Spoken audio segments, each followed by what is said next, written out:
नमस्कार। Supreme news book YouTube channel पर आपका स्वागत है।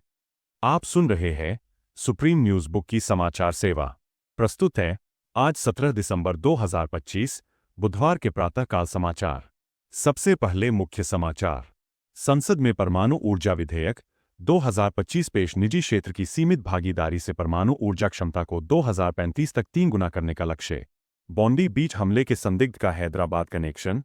ऑस्ट्रेलिया पुलिस ने पुष्टि की, हमले में मारे गए भारतीय छात्र की पहचान हुई। विदेश मंत्रालय ने उच्च स्तरीय जांच की मांग की।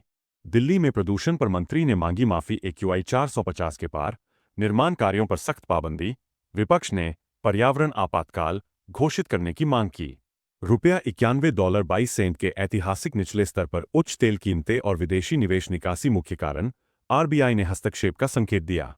मनरेगा में डिजिटल भुगतान और आधार लिंकिंग पर विवाद। विपक्ष ने ग्राम स्वराज को कमजोर करने का आरोप लगाया। IPL नीलामी 2026 में रिकॉर्ड टूट। कैमरून ग्रीन को ₹25.20 करोड़ में खरीदा गया। 55 खिलाड़ियों पर ₹200 करोड़ खर्च। भारत और साउथ अफ्रीका के बीच 5 T20 सीरीज का चौथा मुकाबला आज शाम 7 बजे से। उत्तरी भारत में कोहरे और शीतलहर का कहर। दिल्ली हवाई अड्डे पर 228 उड़ानें रद्द। यमुना एक्सप्रेसवे पर 50 से अधिक वाहनों की टक्कर।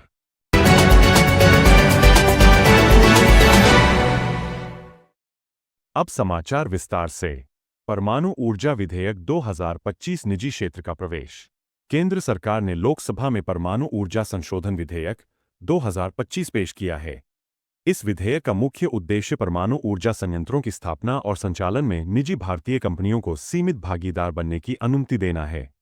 सरकारी सूत्रों के अनुसार इस कदम से भारत अपनी परमाणु ऊर्जा उत्पादन क्षमता को वर्तमान 6,780 टेक्स्ट मेगावाट से बढ़ाकर 2035 तक लगभग 22,480 टेक्स्ट मेगावाट तक पहुंचाना चाहता है। हालांकि यूरेनियम आपूर्ति और ईंधन चक्र पर केंद्र सरकार का एकाधिकार बना रहेगा। ऑस्ट्रेलिया हमले में हैदराबाद कनेक्शन की पुष्टि। ऑस्ट्रेलिया के सिडनी में बॉन्डी बीच पर हुए आतंकी हमले के संदिग्धों में से एक, जिसकी पहचान 28 वर्षीय अब्दुल रहमान खान के रूप में हुई है, का संबंध हैदराबाद से पाया गया है।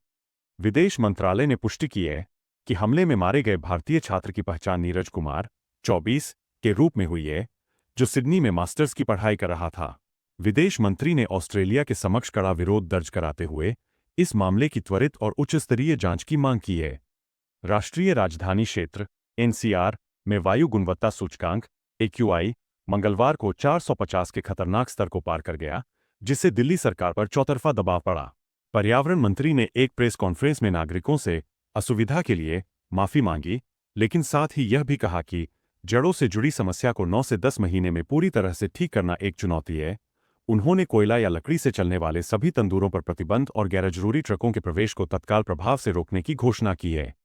विपक्ष ने इसे सार्वजनिक स्वास्थ्य आपातकाल घोषित करने की मांग की है। ग्रामीण विकास मंत्रालय द्वारा महात्मा गांधी राष्ट्रीय ग्रामीण रोजगार गारंटी अधिनियम मैगनरेगा के तहत मजदूरी भुगतान को पूरी तरह से डिजिटल और आधार आधारित आधार बेस्ड पेमेंट सिस्टम ABPS बनाने के फैसले पर विपक्ष ने कड़ी आपत्ति जताई है। विपक्ष का आरोप है कि इस कदम से उन दूरदराज के क्षेत्रों के गरीब मजदूरों को बाहर कर दिया जाएगा जिनके पास इंटरनेट या आधार की पहुंच नहीं है, जिससे यह सामाजिक सुरक्षा योजना कमजोर हो जाएगी। भारतीय रुपया अमेरिकी डॉलर के मुकाबले 91.22 के रिकॉर्ड निचले स्तर पर बंद हुआ। यह 2025 में एशिया की सबसे खराब प्रदर्शन करने वाली मुद्रा बन गया है। विश्लेषकों का मानना है कि अंतर्राष्ट्रीय बाजार में कच्चे तेल क्रूड ऑयल की लगातार बढ़ती कीमतों और विदेशी पोर्टफोलियो निवेशकों FPIs द्वारा भारतीय बाजारों से बड़े पैमाने पर पूंजी निकासी इसका मुख्य कारण है।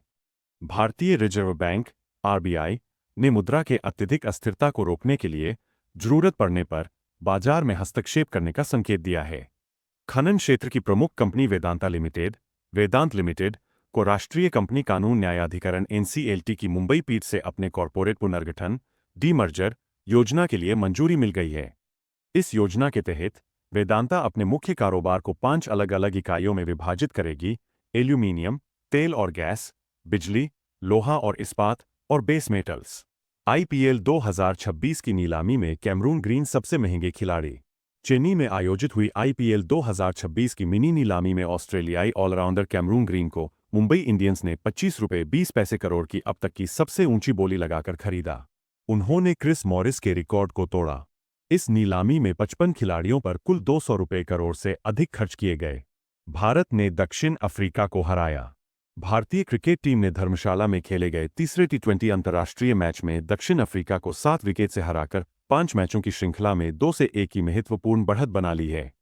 आज चौथा टी20 अंतर्राष्ट्रीय मैच शाम 7 बजे से एकना स्टेडियम लखनऊ में खेला जाएगा। उत्तरी भारत में घने कोहरे, डेंस फॉग और शीतलहर कोल्ड वेव के कारण जनजीवन अस्त-व्यस्त हो गया है। दिल्ली के इंदिरा गांधी अंतर्राष्ट्रीय हवाई अड्डे (IGIA) पर दृश्यता 50 मीटर से भी कम हो गई, जिससे 228 उड़ानें रद्द हुई और 50 से अधिक उड़ानों को डायवर्ट करना पड़ा। सबसे बड़ी दुर्घटना यमुना एक्सप्रेसवे पर हुई, जहां घने कोहरे के कारण 50 से अधिक वाहन आपस में टकरा गए, जिसमें 17 लोगों की मौत हुई और 85 से अधिक घायल हुए। शीतलहर की चेतावनी।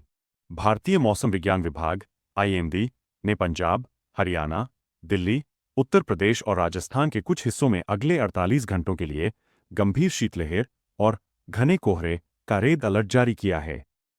अंत में मुख्य समाचार एक बार फिर। संसद में परमाणु ऊर्जा विधेयक 2025 पेश। निजी क्षेत्र की सीमित भागीदारी से परमाणु ऊर्जा क्षमता को 2035 तक 3 गुना करने का लक्ष्य। बॉन्डी बीच हमले के संदिग्ध का हैदराबाद कनेक्शन। ऑस्ट्रेलिया पुलिस ने पुष्टि की, हमले में मारे गए भारतीय छात्र की पहचान हुई। विदेश मंत्रालय ने उच्च स्तरीय जांच की मांग की। दिल्ली में प्रदूषण पर मंत्री ने मांगी माफी। AQI 450 के पार। निर्माण कार्यों पर सख्त पाबंदी। विपक्ष ने पर्यावरण आपातकाल घोषित करने की मांग की। रुपया $91.22 के ऐतिहासिक निचले स्तर पर उच्च तेल कीमतें और विदेशी निवेश निकासी मुख्य कारण। RBI ने हस्तक्षेप का संकेत दिया। मनरेगा में डिजिटल भुगतान और आधार लिंकिंग पर विवाद। विपक्ष ने ग्राम स्वराज को कमजोर करने का आरोप लगाया। IPL नीलामी 2026 में रिकॉर्ड टूट। कैमरून ग्रीन को 25 रुपये 20 पैसे करोड़ में खरीदा गया। 55 खिलाड़ियों पर 200 रुपये करोड़ खर्च। भारत और साउथ अफ्रीका के बीच 5 टी20 सीरीज का चौथा मुकाबला आज शाम 7 बजे से। उत्तरी भारत में कोहरे और शीतलहर का कहर। दिल्ली हवाई अड्डे पर 228 उड़ानें रद्द। यमुना एक्सप्रेसवे पर 50 से अधिक वाहनों की टक्कर। इसके साथ ही सुप्रीम न्यूज बुक का यह प्रातःकाल समाचार बुलेटिन समाप्त हुआ। देश दुनिया की तमाम बड़ी खबरों के लिए जुड़े रहिए supreme news book YouTube channel के साथ। नमस्कार। जय हिंद, जय भारत।